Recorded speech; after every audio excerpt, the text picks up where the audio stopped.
Hello, and welcome to another fully live Q&A episode of Hacking with Friends.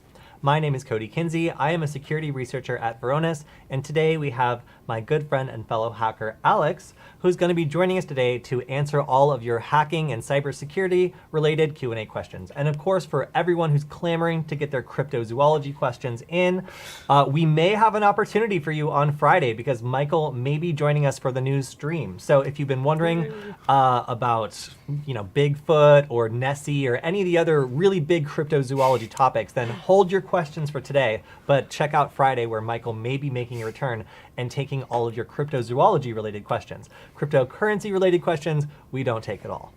All right, so one thing we're gonna start doing as we begin this segment is just check in and see what both Alex and I have been working on in terms of hacking related stuff. I have been doing a lot this week and so has Alex.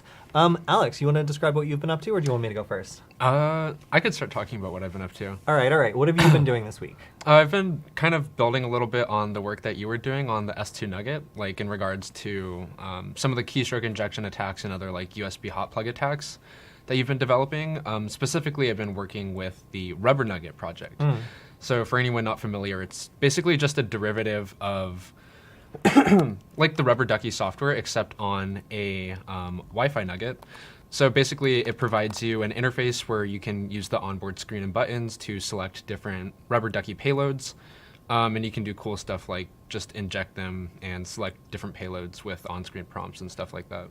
I see you have the so if you GitHub switch over pulled to up. my screen, I originally made this prototype, and my idea for the Rubber Nugget was just that. Like, if you have a device that has a screen and 4 buttons, could you make something that's a little bit, maybe cooler than the USB Rubber Ducky? And in this case, I started out by making it so you could deploy one payload per button. But Alex has taken it a step even further, and he has actually added a web interface because the cool thing about this microcontroller is it has the ability to use Wi-Fi. So basically what he's done is made it so it's now possible to connect to this over Wi-Fi and run payloads just by being able to type them into a box. And also he's added a system so you can click through and select you can select whatever payload you want in like 3 clicks or less. So that's really cool because you can have, I think, up to 30?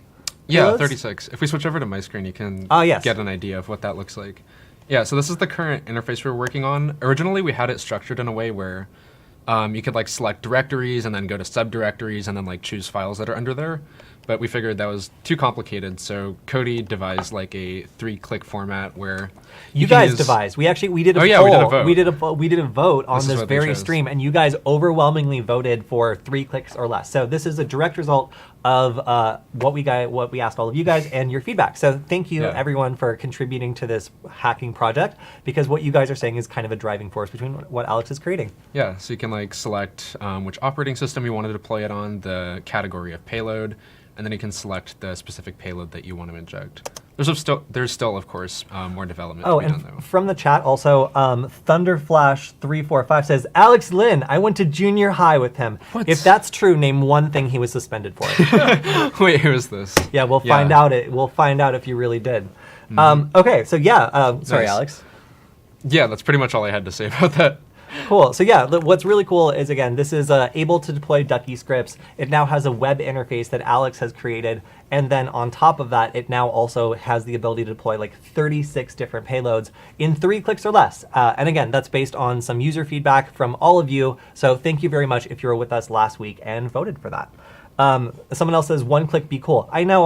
There actually is a way already to hold down a button while it's booting up and quickly inject 1 payload. So we got you. We already have that. We're planning ahead. All right, so that's what Alex has been working on, as well as, you've been working on more than that. But you've been... Also, Alex made, I don't think I do have one of the new nuggets with the faceplate. I have just the D-pad. It just looks like a sad little orange thing. So I do have it. It's okay, because I tried to queue it up on my screen, but every time we do this, the windows expire. There we go. All right, so if we switch over to my screen, we can see that Alex designed this really cool case for the Wi-Fi Nugget that he's been working on that has a D-pad. So you can keep it in its case. It won't get all messed up. And you can still press up, down, left, right, and it won't run the risk of potentially getting destroyed in your bag or something. And it protects the screen, which is the most important part. So you can also preview some of those awful faces you programmed onto it. Oh, yeah. Do you want to talk about that episode you did? Yeah, so, I very well will. Let's see. So, so what I've been working on was I've been going through portswigger.net's free labs where they basically give you a game that resets each time, and every time it'll pick like a different username and password for the most part. There's a couple that are static, but most of them require you to actually solve it. You can't just cheat in order to get through it. And I thought that was so cool. So I wanted to make a vulnerable CircuitPython application that acts just like one of the Portswigger labs and has some flawed logic built into it. So I made this video. Oh, and also shout out to our friend Arsenis, who when I created this, I sent it to him and he solved it in pure Python like really quickly, and I love the way he did that. So I went ahead and made this Hack 5 video, if you haven't seen it, on creating, if it will load, on how you can use any ESP32S2 based board with CircuitPython to be able to create a vulnerable application, but specifically how you can use the Wi-Fi Nugget if you want to have it get a little bit excited when it gets hacked. So you can see that this is the kind of dopey little face it makes when the game's afoot, when you haven't logged in properly. But when you are starting to hack this, let me see if I can get to the part where you can see the face. Here we go. You can see what it looks like to be hacking this. The Nugget gets kind of angry when you submit the wrong password. Truly nasty. Yeah, and then boom, as soon as you get the right password, excitement abounds.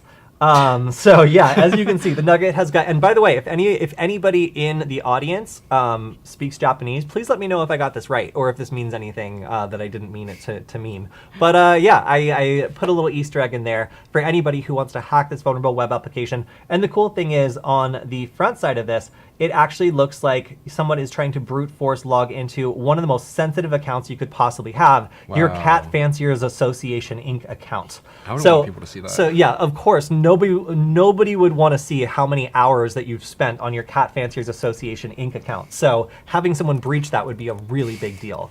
So of course, this is just a fake vulnerable web app. It's hosted on CircuitPython, which means it's hosted locally on the Wi-Fi Nugget, and you can tell when you solve it because yeah, the Nugget gets a little excited. So if you want to check this out, you can go to the GitHub repository, which is, I think, behind this. And I link it on the video, of course.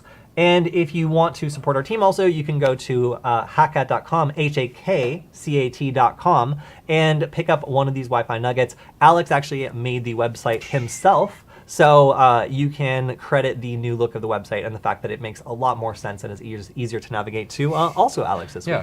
We also have a new look for our sons, too, with that beautiful case. We actually had a question on your video regarding the application you made. Yes, let's Someone do it. asks, why do you need the extra hardware? The fake vulnerable web app could easily be run in a local Docker container, right? I don't... What's the benefit of having it run? I have a macOS computer, so if I want to run Docker, guess what? It's not easy. I have to like install some stuff and like enable some stuff. And for a beginner, the ability to just like plug this into your computer and then have like sitting here a reactionary vulnerable web application, to me is so much more fun. Because for one, you can program it to do whatever you want when the game like wins. So I currently have it forwarding to Dougal.com because I think that website's hilarious.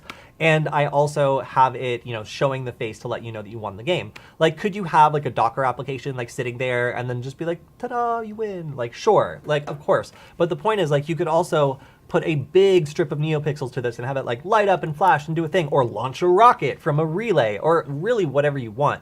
The cool thing about this is like physical hardware gives you the ability to have more fun with this, and it's being able to be hands-on with it and seeing when you win, like having something unlock or do something cool. That's really why I think hardware is more fun for learning this sort of thing, because if you're ADD like I am and you need like some sort of like confirmation that you got the thing right or that you won, then having flashing lights and like a thing that actually like does something cool, as opposed to a Docker application that takes like 10-15 minutes to configure and install on your computer because you've never used Docker before.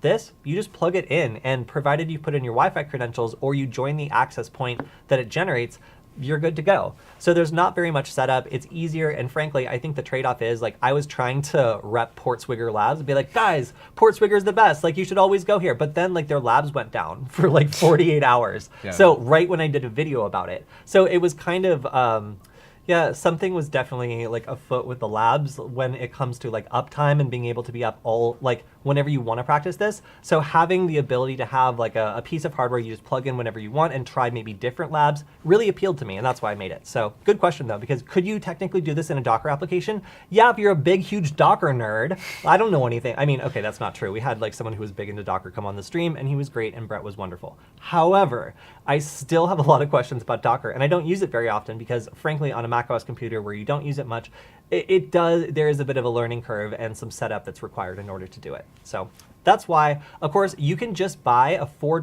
ESP32S2 board off of AliExpress, wait for a month for it to come, and then boom, for $4, you can do this exact same thing. The only difference is that you won't get that excited CircuitPython face. You know, and to me, that is probably the biggest incentive. Docker also doesn't have pointy ears. Docker also doesn't have pointy ears. Docker is not, as far as I'm aware, implicitly shaped like a cat, which is by far the biggest drawback that I've been able to identify so far. Yeah. All right, I remember somebody else said in the comments, whoever put the face on that nugget at this time code has absolutely no chill. That was me. I did that. I designed that face. I took it. It's disgusting. Yeah, if somebody wants to know where that face is from, you can ask in a separate question, because I won't go into it unless someone asks. All right. Nice. Dang, I can't get into the restream, so I'll have to read off your computer if there's questions, but I have another one pulled up from your video. Yeah, let's go. Someone asked, can't you rate limit on the authorization API and block repeated wrong attempts from the same client? Yes, but also no. So there's another Portswigger lab that I'm planning on covering that is getting around... Wait, actually, which video is this on? This was the same video. Same video, or is it previous? I think this is the same video. Okay, actually. okay, just checking. But I can check. Yes, so it is possible to rate limit so that if a certain account gets enough wrong queries, then you can either block the account from being logged into, which is actually kind of a big pain in the ass for the person who owns the account, or more popularly, you can ban the IP address or temporarily ban the IP address. Now, there's a way around this. So have you ever heard of the X forwarded by flag? Well, from you, yes. Yeah. So do you remember what it's used for or why it's used? I don't know the reason why it was actually implemented, but I know how you can use it to bypass like IP authorization or something like that. Yeah, so let's talk about like content delivery networks and stuff like that. So like if like Cloudflare or something like that, or even like a particular IP address of a VPN network were suddenly to be completely banned. A lot of these proxies or a lot of these like load balancers or other things that are like proxying traffic would themselves get banned, because at some point the traffic is hitting another server or something else that's forwarding it. And if you were just a server accepting this query, then you would basically only have that last IP address to understand who the end user was. And if you were to attempt to ban that IP address, you could be banning an intermediary piece of hardware or an intermediary IP address that is really important, and you could end up blocking tons of your customers by accident. So what's the solution to this? The solution to this is the X forwarded by flag, and certain applications will accept this flag. And what it means is that you can arbitrarily set who the end user was that sent this thing. So if you have a system that just automatically bans the IP address of a user who's submitting too many requests with like a bad login, then what happens is you can just, in Burp Suite, for example, iterate the fake IP address it's pretending to come from and basically spoof that with this X forwarded by flag. So again, this is designed to make sure that intermediary proxies and stuff like that don't get automatically banned and identify the end user who's making a request. But if an application accepts the X forwarded by flag in an insecure way, then you can arbitrarily just tell it who is sending the request. And you can actually spoof your IP address, which is super cool. So there is a lab that does this. I'm not totally sure how to do this in CircuitPython yet, but I'm planning on including it on a future lab that I do, because like I thought that was a really cool way of showing off how this flag can be abused. And honestly, I'd never heard of this flag before, but it kind of actually makes sense based on the way that people use the internet and how often like a request will be forwarded between different things before it makes its way to its final destination.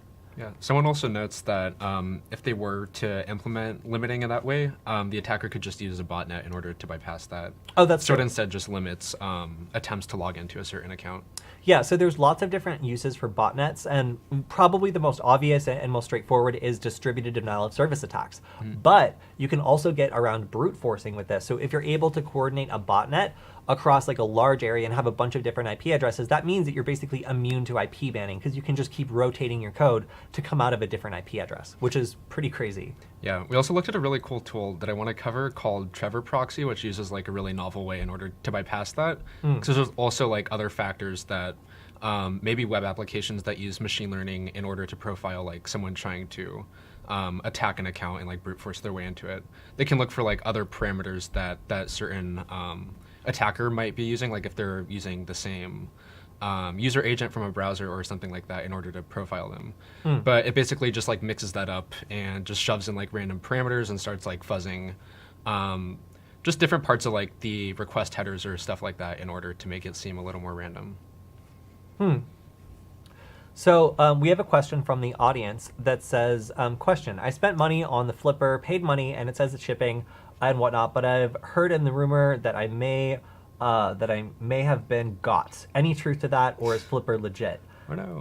One of our friends, OMG, got the flipper, yeah. didn't he? Yeah, he did. So we do know someone who's gotten the product, and then just from having looked at their blog and like trying to understand like what they've been up to, it looks like they've run into some pretty serious supply problems that they were able to mostly get around. So we are hardware manufacturers as of the last, 6 months. 6 months. So like we understand that when you have a design and suddenly something just is no longer available, that can be devastating because it means you have this whole process that is really complicated, set up to like test and make sure all this is working. And you have a lot of interdependent components all relying on kind of consistent function of this one thing. And if it suddenly comes to pass that you have to replace it with something equivalent and available, but not totally the same, that can mean months of additional work to retool everything, like make sure the design works, reproof it. So I know that they've run into multiple supply chain issues, and making sure that the product still works at least most of the way that they claim that it would, I know is their highest priority. I do not know them personally, so I can't say like, yeah, I've been on the phone with them and they're really struggling, but they're going to get it done. But it seems like from all their communications and from seeing people actually get the product that they're currently scaling just a mountain of different supply chain problems, which they're doing a really good job of and being really kind of like transparent about. The issue, of course, is they keep getting hit with more stuff, and it really is difficult out there. So Alex and I have gotten really lucky because the stuff that we've been building is mostly based on modules. So we're able to buy prefabricated modules that have all the components we need, and we don't need to go hunting for individual like resistors or like other weird stuff that could go out of stock and really mess us up. Flipper is not using modules, it looks like, at all. So they are going after a lot of raw components that are subject to wild swings in availability and price, some of which I've seen, other people who are doing hardware projects find out that the chips that their project is based on won't be delivered until like 2025 or longer. So we're seeing really crazy lead times in the hardware industry, and anybody trying to make a unique project that relies on a lot of like surface mount components that could go out of stock, I feel really bad for them right now because they're doing their best, but it's really a difficult time to be doing this. And we've gotten really lucky because like our design currently has 4 buttons, a NeoPixel, a screen, and then a module that goes on the back to make everything work. That didn't take very long to say. It's not that many parts. I don't think we have time in the stream to say and describe every part that is in the Flipper Zero module that they have to source and put into their board. They have more like wireless modules than we do just like entire discrete modules. Yeah. They also had to replace like so much stuff, just like the USB converter, the types of like various sub-gigahertz modules that they were using, stuff like that. And even like that main chip you were talking about that's not available till 2025, which I think was the STM32, also happens to be like the main component that they're using to power the Flipper, which really sucks. Yeah, that makes it just so much more difficult to like finish what they're working on. So we still have a lot of faith in their team. Again, I don't know them personally, but so far I don't see any like scammy or sketchy behavior. I just see a team of like very open people like being pretty transparent about all the problems they're having. And frankly, we're seeing that across the industry and with all of our friends that make hardware. So yeah. We got off pretty lucky. We just have mostly discrete components and like a case that you can 3D print yourself. So it's fairly easy to even like replicate this yourself if you wanted to, or create your own open source version. Yeah, and I've been hoarding D1 minis, so I've always had like a giant bucket of like at least 300 of them like sitting in my office. So finally, a good use for all these D1 minis I've been hoarding. It's just a habit, I guess. Someone asks, how do you automate a Raspberry Pi for traffic capture as try to brute force shared keys in its environment? send it directly through the VPN to our dummy collector. Well, like you mean like Wi-Fi keys, like pre-shared keys, like something that, so like something that kind of sounds like that is like a Kismet drone. Like you can run a Kismet drone so that it comes back to a collector, and basically it's something that runs on something like a Raspberry Pi. It collects wireless traffic like handshakes, pre-shared keys, like that, if that's what you're asking about, and then it can take that information and send it off to a Kismet server, which like digests it and displays it as information that you as a hacker can use and do stuff about. I didn't know that they had those until I like did some digging into it, and it sounds like really cool, but I've also never made one. So that's the direction I would point you in, but I've never actually made my one myself. I just know that they're a thing that you can do, and they will capture those kinds of keys. Nice. I think an interesting setup would be, I've done like an automated setup for just traffic capture with like AeroDump NG and like a wireless card in a Raspberry Pi just like sitting idle, but I've never tried to use it like actively to gather shared keys. But I guess you could set up a program for something like just deauthenticating using like the AirPlay tool, also from the AirCrack suite. We also talked about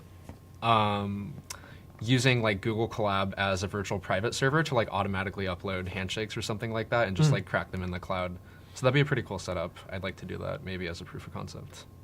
So we have a question from the chat, which is, do you play video games like Overwatch or Rainbow Six Siege when you're not busy hacking the world? I can tell you Alex's favorite game, KeyCAD. I catch him playing that thing all the time. I wish I could rip on you. I have nothing on you. So? You know what Kody likes to do in his free time? I don't even know. It's unfair. Yeah, I'm very mysterious. I'll think of something. In my, like, I don't play video games unless I'm really depressed, but if I am really depressed or very stressed out, I will play StarCraft 2. The reason I play that game is I like challenging myself to learn different strategies and learn to do things that I would never normally do once I learn that they work. I find that people get too much in their own comfort zones, and I like that game because it forces you to like see someone else's strategy you would never use and be forced to admit that it's a good idea because it wrecks you. But unfortunately, I can't play with other people because all of South Korea exists. And every time I try to join a game, I get destroyed by South Korean players because it is a national sport. So yeah, I like playing against the computer, but I can't go online because I get embarrassed. I hate to admit that you're right, but yeah, all I do is just play my nerd KeyCAD game all day. I design circuit boards. That's okay. I kind of get annoyed with video games when they don't teach me anything new. Like, what I like about StarCraft is, like, I get embarrassed in that game constantly by, like, having people smarter than me teach me new things. And B, like, learning tactics and learning how to, like, flexibly manage supply chain stuff is, like, it's kind of cool. I see the real-world applications. But other games that are too conceptual, like, I was addicted to playing, I think, like, Fallout for a while, and I just got so bored wandering the desert eventually that I just, like, I can never go back to those style of games. They just, like, they don't, I could go outside, you know? All right. Let's take another question from the videos. Sure. Ooh, this one's a 4-part question. Wow, so okay. Strap yourself in. Oh, so this is so this guy has been posting questions across like many YouTube accounts. We got this on SecurityFWD, we got this on Hack5, and I'm sure it was also like littered across like Nullbyte because it seems like this dude's doing it for a project. The specific question? Yeah. So this guy is like doing it for like a class or like something, and he's asking for like feedback on videos like the type that he was commenting on. And what people's opinions are. So the questions are, if you don't mind me reading them, should hacking be taught? What motivated you to follow and watch this content? Are you benefiting career-wise from watching these videos? I'm pretty sure that's 2 words, but okay. And what are the risks and opportunities of making cybersecurity knowledge accessible to a worldwide audience? So first, should hacking be taught? It has to be. If this is like forbidden information, then everybody will be so surprised when everything happens that that'll just be all that we can do. Just marvel in horror at all the things that happen because nobody knew to check for the things that were wrong. So I think that, you know, cybersecurity and hacking has to be taught, mostly because in order to get the best people at hacking, you have to engage them at an early age and make sure that they feel validated in their curiosity and the things that they're learning, and make sure that there is a real place for them when they develop these skills, because we need them, obviously, and we shouldn't be alienating them from the workforce or being choosy about where these people come from. Another thing is, what motivates you to follow and watch this content? I feel like feel free to answer this yourselves, but I feel like a lot of people come to our content because they're interested in the subject, but they don't feel like an expert yet. And what our content is good at doing is making people feel like, hey, maybe they could do this. And that's why we like making it, because frankly, when we have people who are beginners at this sort of thing, we want them to find content that makes them feel like they could be a part of this, because they can be. And it just takes a little bit of dedication and a little bit of work to get into, the subtleties of some of these topics to become an expert on them. But mostly it takes curiosity and motivation to stick to it, because a lot of these topics are pretty dry if you're not interested in them. So if you already are, then encouraging that curiosity is what our content is supposed to do. Are you benefiting from this career-wise? I think that if people watch videos that open their minds to things that they never knew was possible or never understood was an option for them, they're benefiting because they know now more about the different things they could be doing in cybersecurity than whatever their preconception of it was. And then I think, what are the risks and opportunities of making cybersecurity knowledge available for a worldwide audience? Well, the risks, if we don't, I guess the risks theoretically would be that bad people learn how to do hacking stuff. But the thing is, like, hacking stuff is hard. So these bad people have to be highly motivated and have no other opportunities whatsoever in order for this to be appealing. You basically have to choose crime over legitimate enterprise in order for that to happen if you have these skills and there's a real place for these skills. So unless these people are just straight up like sociopaths and making like evil decisions, then like the risks of making this knowledge available for anybody who wants it are really very few, because it raises the global standard for what is considered to be like a bad cybersecurity mistake. Because you should have known better. This information's available to everybody. Anybody who wants to know about this can find out about it. So that means that there's really no excuse for these businesses that are in control of your data to make really dumb mistakes. And that's why we make this content, because we feel like there should be the opportunity for anybody that works at a business that's managing your data, managing a government's data, a hospital's data, something really important, that they should have every opportunity to be aware of the risks and know that if they have a skill in cybersecurity, they could be applying it to make whatever product they're protecting better. So that's my take. Alex, you want to answer? Yeah, I really only have like two things to add to that. I think that was well put. Should hacking be taught? Absolutely. Hacking it's not really like necessarily bad or good. You can't really attribute that to something like that. It just depends how you want to use it. And I don't think something like security through obscurity really works, where you can't just like stop hackers by like not teaching people how to do stuff like be able to exploit vulnerabilities or other things like that. I think it's necessary on both sides I think it's necessary for hacking to be taught just so we can defend against, I guess, the inevitability that there are going to be people who are using this for bad stuff. And I guess that also sort of answers the question about risks and opportunities in making cybersecurity content. I feel like a lot of people are just like discouraged from getting into this field, sort of, because it seems both daunting and there tends to be a lot of gatekeeping in ways. So I think creating content and resources that make it easy for beginners or people looking to get into this is absolutely necessary. I agree. So we have a question from the chat, and from, of course, longtime viewer, Tai Kwang Gong. Hey Kody, my wife likes the show. She's enamored with the stickers. She likes the paranoid stickers, and I like that yin yang sticker that you have. How could I get those? So, hacker stickers are often gathered in different ways. Some people will put hacker stickers on their computer to let people know what kind of stuff they're into. I kind of use them as like a travel, like kind of roadmap of where I've been, where there's a lot of stickers on, actually this is my computer too, because Alex broke his computer during a trip. That shouldn't come as a surprise. They've seen how I treat my computer. He likes to whip his computer around like that and flip the screen completely backwards violently, and for some reason it's not powering on. I wonder if this one does that too. No, no, okay. So he's currently borrowing mine, so these are my sticker arrangements. Like if you have any judgments, please don't put them on Alex. But I kind of use this as like a travel like tableau, like all the different places I've been that I really enjoyed and took something away from. So there's a lot of like random like German stuff from the C3 conference I went to. And then I got the opportunity to go to Norway and teach a bunch of journalists about online research, which was really super cool. And while I was there, I insisted on going to a hackerspace in Oslo called SecurityFWD. So if we switch over to my screen, you can see that sticker that he's talking about. Oh, that's cool. Yeah, so this is the logo for SecurityFWD. They are a super cool and like I have to say very punk hackerspace in Oslo, Norway. And when I went there, it was like this big, like what looked like semi-abandoned building with like lots of excellent graffiti all over the inside and outside. And you know, some random lady came and let me in. Like I like surprised the guy by just showing up at the door. I guess I was supposed to be like escorted in or something. But it was super cool. I sat down and I got to see their projects. Like it was a really cool and interesting space. I got to hear about like the Norwegian hacker perspective. I think we did like a little like podcast on that. And then I got some stickers. Well, my favorite of which was this Hacker Yet sticker that is kind of like a cool yin yang. So I believe probably if you wanted to slide some donation their way, they might have some of these stickers still. But part of the fun part about getting these stickers is like when they're really rare or like they come from like a really interesting place. So my Hacker Yet sticker I'm very proud of because I just like insisted on going to I was like, bring me to the embassy, and like went to the nearest hackerspace to just go meet other people that were interested in cool hacking stuff. And sure enough, I found them and I had a really great time. I think actually the host there walked me all the way back to my hotel and told me the whole history of the independence of Norway, which is fascinating if you have a minute, but perhaps not right now.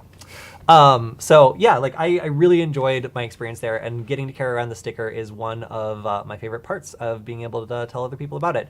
And then I have some other great things, like this was a really cool project I got to work on with Stefan and his friends at C3.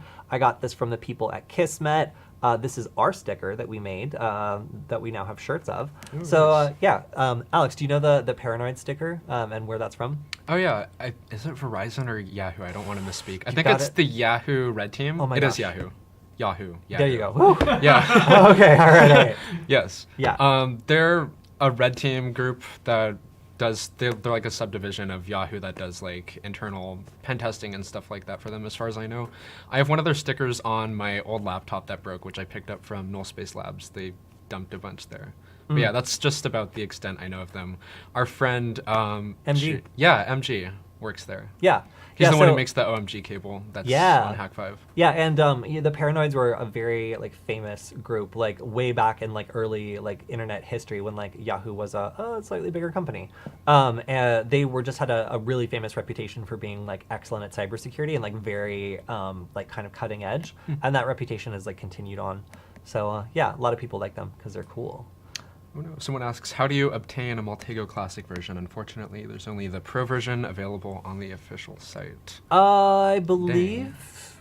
I don't know. That's interesting. So, not to spill too much tea, but like I don't know anyone at Maltego anymore. When I went to C3, I ended up getting kind of stranded in like Munich for a while, like just because like I didn't have any other place to go.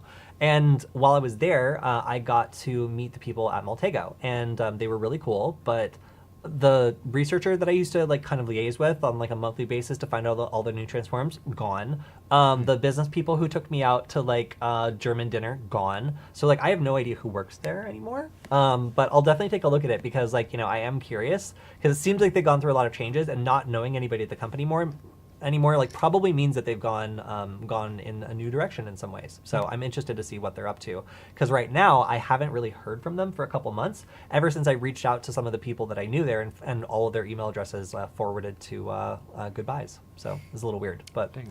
I will report back on that. And yes, also for the person who asked about whether or not our stickers are meant to tell people that we break computers, yes. Basically, when we go to coffee shops and like other people have stickers on their computer, we always like look each other up and down real quick. I'm like, oh, isn't that nice? You like Linux? Like, I like to break Linux. Like mine just kind of radiates just like, your computer is not safe wirelessly around me energy. And I like that. I think it gives people a very fair expectation of what is going on. All right, let's take another question maybe from the video. Sure.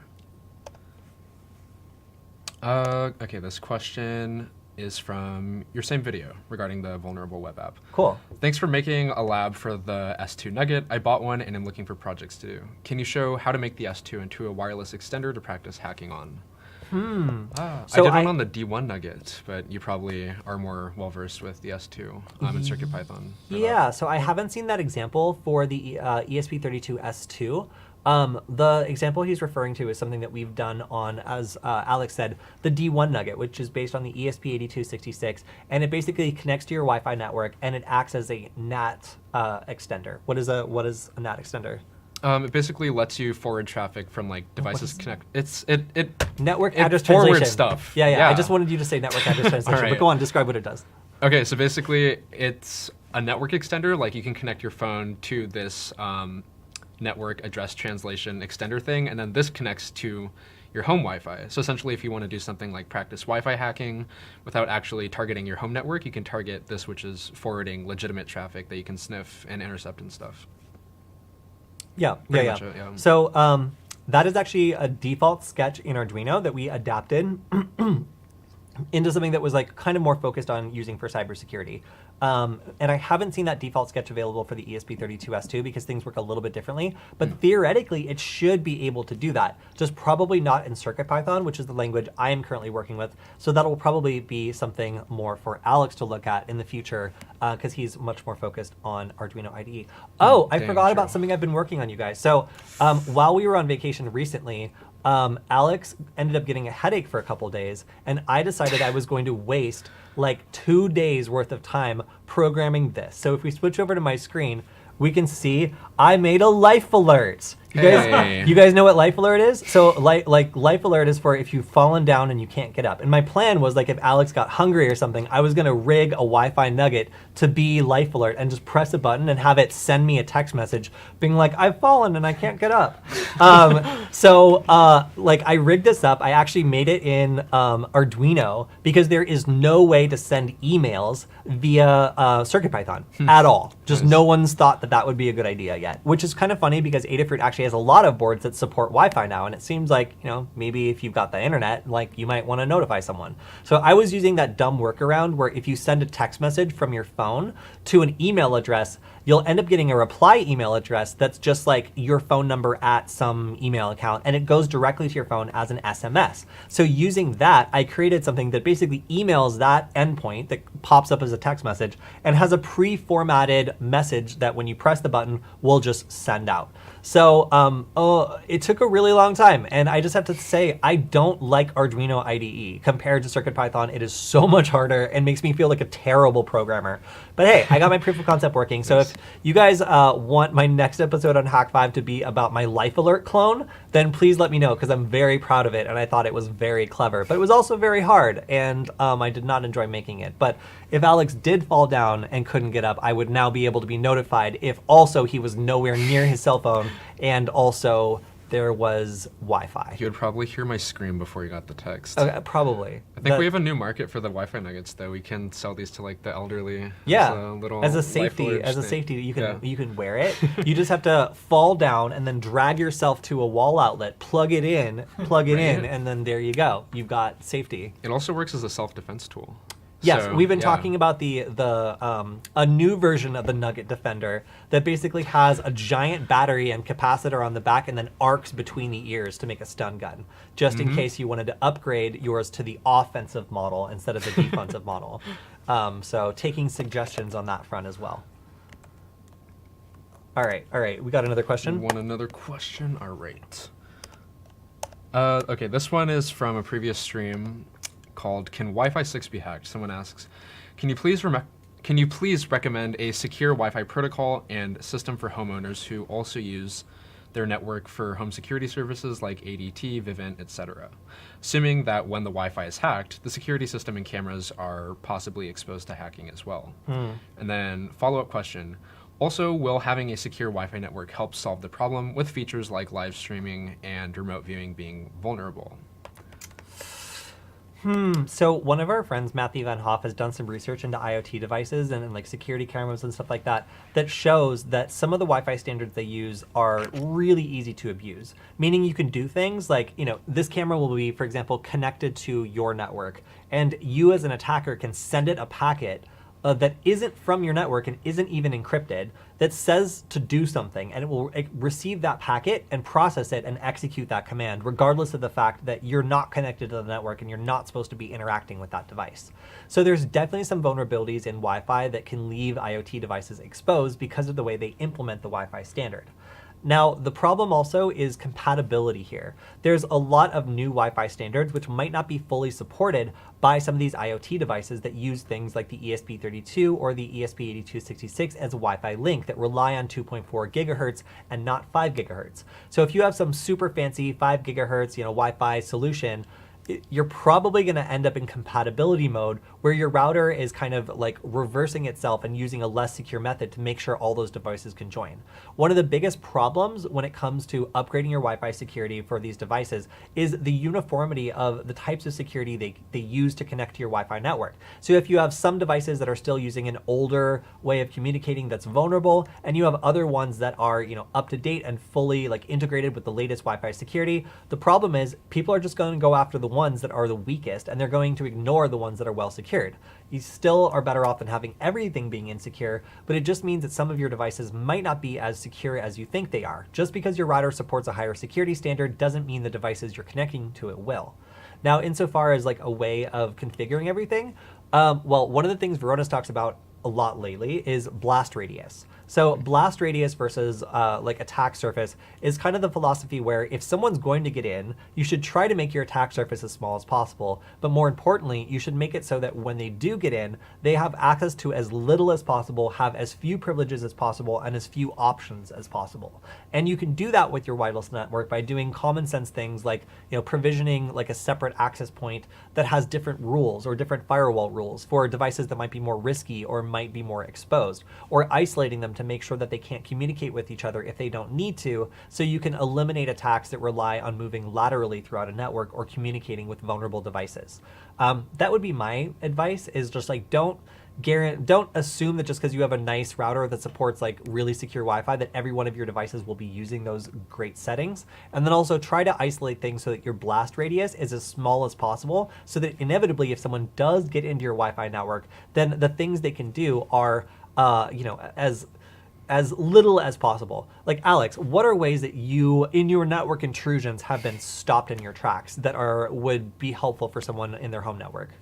Honestly, a good password. One of the things that I encounter like all the time is just Wi-Fi networks with default credentials like My Spectrum Wi-Fi 6E or something like that, which I know usually will have like a default password of a certain combination of words that I can easily brute force using password lists or something like that. Or network segmentation where vulnerable devices, things like smart speakers, are kept on a different part of the network than like a guest network or something like that, so you wouldn't be able to mess around with those. I think segmentation definitely helps in some sense. I guess mostly for like public networks, that's probably the biggest thing I've seen. But besides that, one of the most common sense things that you would think people would address is just changing the default creds, but that's usually the thing that gets us in most of the times. So one question was, what's the approximate range on an ESP8266? So the approximate range depends on the form factor that you're looking at. There's like three main types of ESP8266s you would see when it comes to the type of antenna they would have. They would either have an omnidirectional PCB etched antenna, like the one that I'm holding right here. That's an omnidirectional antenna that works relatively well around, but isn't very directional. So if you're pointing it in a specific direction, it's not going to be stronger in any one direction, and it's not very good at like a point-to-point connection. The next one would be something with a ceramic antenna, which will have a little bit better reception, but it's, again, pretty omnidirectional. Then the third one is one that will have the ability to mount a external antenna, which can be as directional as you want. So the last one, you can hook that up to a giant parabolic grid and point it in a direction. You could get 2-3 miles of range, because that's pretty much just limited by line of sight. But if we're talking about just a standard PCB etched omnidirectional antenna, I would say like within a house, you can expect to get pretty good reception, but once you go up like 2-3 floors, you're not going to be able to see that access point anymore when you're between like I would say like 2 floors. Generally, an omnidirectional antenna will also output like a donut. So you'll generally like get good reception around in kind of a circle, or like a donut shape, but then when you go up or down, the reception's not so great because generally people want it around their house, not through their roof. So it's kind of shaping the energy of the radio emissions is exactly what the antenna does, and that's why the type of antenna that the device has is so important to that question. But in general, I would say a block or so. Like the range of any other IoT device would be pretty comparable. They can, I mean, I have an access point. Oh yeah, I have an access point outside, which just got blown apart for the first time last night. But other than that, has been running almost continuously for about a year. And if I can find it, that I can almost always receive from anywhere inside the house in order to see what the temperature is outside. So if we go to my screen, we can see that this has been sitting inside a little like weather bell. This is taken from a drone, so this is what this usually looks like. And inside this 3D printed little like weather shield, you can see that there's an ESP8266, and then there's a barometric and temperature sensor. And this sits outside all the time and creates an access point, which is just the current temperature, which looks something like this. So I can always just check outside and get the temperature in Celsius and Fahrenheit, which is kind of cool, because I don't always want to go outside, and sometimes the main analog like temperature sensor is like in the sun or something, so it's maybe not so accurate. So if I want to get a good indication of what the temperature's outside, I can just open up my phone and see. But I would say if you were in like our front yard and the whole house was between you and the sensor, you probably wouldn't be able to see it. So the range here is limited to probably just like your yard. And that actually is one of the use cases for the network extenders that we've shown how to make using these ESP8266s. You can use them as intermediaries, and you can even mesh them together so that they're able to act as extenders and make it so that you can have devices further out, maybe at the edge of your property or something. And provided they don't need a ton of data, they should still be able to have access to the internet. So the network extenders are a really cool way of kind of meshing these and extending their capabilities even further. But in general, you can expect the antenna that they're using to be the main dictator of the overall range that they'll have. Yeah, you got pretty crazy range with the like the UFL extender thing and that parabolic grid. I think the best I've ever done just with like the regular ESP was line of sight like maybe 100 meters in an open field for a mesh network test that I was doing with the ESP. Zam asks, does the 2560 have USB host support? If so, you can make it a Wi-Fi duck. I believe that's referring to the Arduino 2560, but we were actually looking at implementing our own version of basically the Wi-Fi duck on the ESP32S2, since this does have native USB support. So the Rubber Nugget project we were talking about earlier, of course, supports USB hot plug attacks, so you can do stuff like keystroke injection. It can parse ducky script, meaning you can basically just load any like Rubber Ducky or Bash Bunny compatible payload directly on the Wi-Fi Nugget and be able to deploy it over USB. We also you did a few pretty cool mouse jiggler attacks and stuff like that. Yeah, just it can to also demonstrate, make a mouse as well. Yeah, just to demonstrate like some of the other USB devices that you can emulate with this. I think the ability to do USB on this was pretty cool and pretty novel for a feature. Because you can also do stuff like use it as a USB flash drive to store files directly on it. You can just like drag and drop payloads. Yeah, there's a lot of possibilities with built-in USB on the new Wi-Fi Nugget. Yeah, the fact that it also offers up its own like interface is really, really cool. Like it just means you can do more with it. I don't know. I really like that. Being able to access it via USB like a normal person and drag and drop files, and even like maybe steal files off of a computer, or like drag and drop like a configuration file or a piece of malware off the USB. It just means you don't need to be connecting to a remote server. You don't need to be doing all this remote stuff, because some of these attacks would necessitate that you have infrastructure up somewhere hosting like a second stage file. Now you can just take it along with you. It also makes it just like a whole lot less convoluted to be able to interface with it, like on the screen, select different payloads you want to deploy, and then also just like go ahead and directly save any of the data you exfiltrate on the same like Wi-Fi Nugget board. So somebody asked about the cool little like weather station I had outside, and how I protect it from the elements. I don't. That's the cool thing about it. I found a 3D printed, like it's called like a fence, something. Michael, what's it called? He doesn't remember. Yeah. Okay, cool. Great. Thank you. Thank you for interjecting. So it's a special like sunscreen that basically allows wind to freely travel through without like accruing a bunch of like pressure that eventually would pry it apart. This thing is literally each one of these bells. I'll go back. I think I still have it open. Each one of the little bells that make up the windscreen is friction locked in place. So there's nothing fancy. Oh, there we go. So if we just go back, there's nothing fancy holding this together. It's literally just white 3D printed plastic, and each one of these bells friction locks into the last one, so you can make it as tall or as short as you want it to be. Very cool. I think I'll probably on Twitter, I'll link to this design because it has lasted a year through some absolutely crazy storms that like destroyed trees and sent trampolines like flying into the air. Trampoline flying season is my favorite season where we live. But yeah, there were some wild storms that managed to destroy all sorts of other stuff. And this thing, without being like, I think at one point there was a crazy storm where I put duct tape just on one side so it didn't fly apart. But I don't even know if that helped, honestly, because this thing seemed to do fine just on its own for an entire year. So if you're looking for a cool project, this is literally like a D1 Mini and then a BM something something. I'll have to look it up. You can see it in the picture, but I can't quite make it out right here. I think it's like a BME 1280. Yeah, I think it's like that. Damn you, Twitter, for enlarging. Let me hop on the interwebs. Open link, can you tab? Oh, it's BME 280. Close. Is that it? Yeah. Yeah. Oh yeah, I can see it right there. Cool. Yeah, so you can just get these two parts. The reason why there's all this excessive cabling, why are these so far apart? They literally fit on top of each other. What is the point of doing this? Well, it turns out that the wireless transmitter actually generates a fair amount of heat. So if you have these two things too close to each other, I found that you actually need to have that design of the 3D printed thing allowing air to freely travel through. Because if you create a chamber that doesn't allow airflow, then the transmitter will actually heat up the sensor to the point that you get readings that are 10 degrees off, which is not very helpful. So this was a really cool project. It's coded in Arduino, and I made a CircuitPython reader that stays inside and reads the temperature and displays it on a big display. But this project I will put up because I really like it. I think it's super cool. And I learned a lot about creating something that has to be outside. Because if you have access to a 3D printer, this design was actually super resilient and didn't rely on any special locking or adhesive. It's just friction locking and good design that prevents the wind from ripping apart this design, up until yesterday. Sad. But honestly, it was partially because I had added this like ribbon, which is actually kind of heavy because it has a little like piece of wire inside of it to tell the direction of the wind, along with this like wind speed sensor.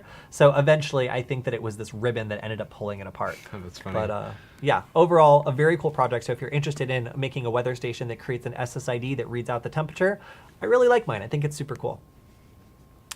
All right, got any more questions? I think we're coming up on our time as well. So if you have any questions for this stream, or if you think of a question later and you're watching this after we finish, then make sure that you add it on the YouTube channel, and we will make sure that we answer it every week because we really like your questions. And as you saw, you even have an impact on the way that we are designing these new products, and that's really cool. Yeah. A question from this username that I can't exactly pronounce. All right. They say, do a live talking about Windows and Linux escalation privileges. The video I'm actually going to be doing this Thursday will cover an exploit called PwnKit, which was basically a vulnerability discovered in a Linux utility that's used for managing permissions. But basically with a simple script written in C, you can overload, or rather underload a couple parameters of this program.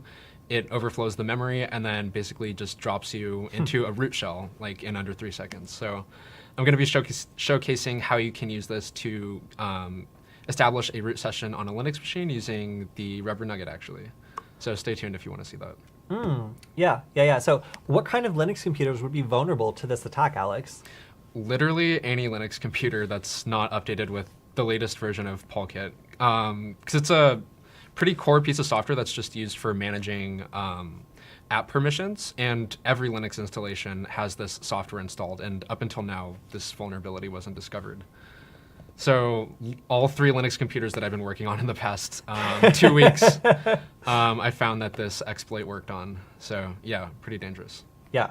And somebody else was asking, or at least mentioning the weatherproofing and UV resistance. I'm using white eSun PLA Plus, which is extraordinarily strong plastic. Out of all the plastics that I printed on a normal Ender 3 printer, the eSun PLA Plus was by far just like the strongest plastic out there. So if you want to try out a project, then white eSun PLA Plus seems to work really well for these sorts of weather sensors and seems to be very weather resistant because it survived now 2 winters and a lot of windstorms, plus a lot of rain, freezing stuff. It's been wild. Someone asks about the radiation risk of using an alpha weatherproof 2.4 gigahertz die-cast reflector grid. I think that's the parabolic one you have? I think so. Nice. Cody, tell us about the radiation implications. Okay, Will you so get 5G? are you gonna stand in front of it? Like, here's what I would do. Don't sleep in front of it. Obviously, like you'll get bad reception. It really depends on whether or not you think like non-ionizing radiation is like a big source of concern. Like, I don't think unless you're really maxing out like the signal that it's gonna do anything to you, and you don't really need to worry about it. But just for safety, like, and because humans still don't know a lot, I would maybe, don't you point it at your crotch or like sleep in front of it or like, like any like put your head in front of it for excessive periods of the day. I have no way of measuring it personally. So like I'm just speaking as someone who's generally afraid of radiation. But yeah, I would say they have done studies where you can see like the exact like way that the antenna performs in like a sealed environment where you can see all the radiation pattern, like where it's coming out, like where the worst part would be. So if you want to stay away from the like worst part of the radiation, take a look at the antenna profile that was made during testing. It'll show you exactly where the radiation energy goes when you use one of those.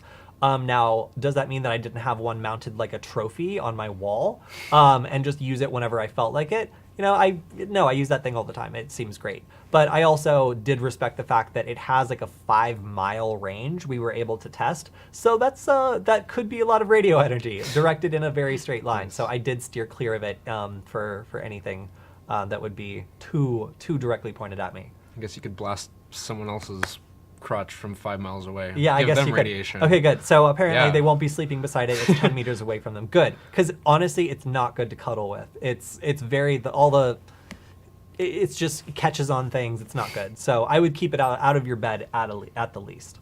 But it is an excellent antenna, and I think we have a video of me testing the range on it where I'm like sitting in a cemetery, just like pointing it at like random places and recording how far away it can see. We should whip that thing out again. Yeah, so that is in Los Angeles because it was Yeah. so big I didn't want to bring it, but when we go back there, then we probably will. Sick. Oh no, somebody else sleeps with their antenna all the time. It's all right, me too. I just like a smaller one. All right, so I think that is just about all the time we have today. Thank you everyone who asked questions in the chat. If we didn't get time to answer it today, then we'll make sure to do it on our next Q&A session. Alex is going to be gone for our news session this week. So stay tuned to a return of our cryptozoology specialist, Michael, for our Friday news stream, and we will see you back next week, both Yeah. Alex and all of our viewers. I'll be taking on the cryptozoology endeavors of Michael. It's a heavy burden, but It is. somebody has to keep an eye on Bigfoot. Gotta hunt those big feet. You just... All right, well, that's all we have time for today. Thank you to everyone who joined us, and we'll see you next time. Bye.